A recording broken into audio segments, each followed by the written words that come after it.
Bonjour, je m'appelle Adélaïde Joran, je suis en grève de la faim depuis le 28 septembre à Périgueux. C'est donc mon 44e jour de grève de la faim. J'ai appris ce matin qu'un collègue de la PHP avait tenté de s'immoler par le feu contre cette obligation vaccinale. Quand je suis rentrée en grève de la faim à Périgueux le 28 septembre, j'avais écrit un texte et j'avais écrit dedans que le mouvement citoyen en cours sur toute la période estivale n'était absolument pas relégué par les médias et écouté par le gouvernement, que pour être pris au sérieux, il fallait s'immoler par le feu et que moi, j'avais pas du tout cette intention et que en action non violente mais percutante, j'avais décidé de rentrer en grève de la faim. Vraisemblablement, ça porte pas plus ses fruits. Ni le directeur de l'ARS, ni le directeur de l'hôpital, ni le gouvernement, ni les élus locaux, ni les préfets, ni les députés, sénateurs, maires ne s'émeuvent du fait que je sois à 44 jours de grève de la faim. C'est extrêmement dangereux pour ma santé. Actuellement, j'ai des étourdissements, j'ai des fourmis dans les mains,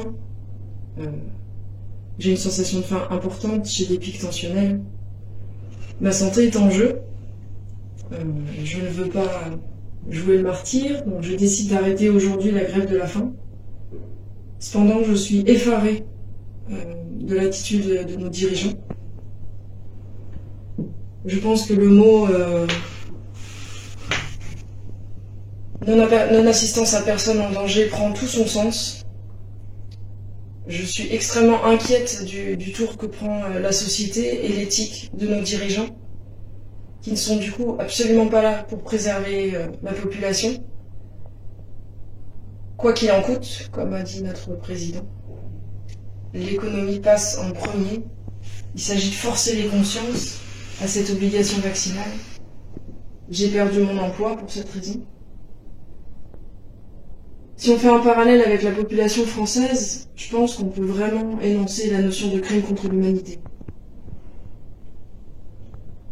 Je décide donc de poser un dossier auprès de nos tribunaux, auprès de la Cour européenne, auprès de la Cour européenne des droits de l'homme, parce que l'éthique de dirigeance me paraît amorale.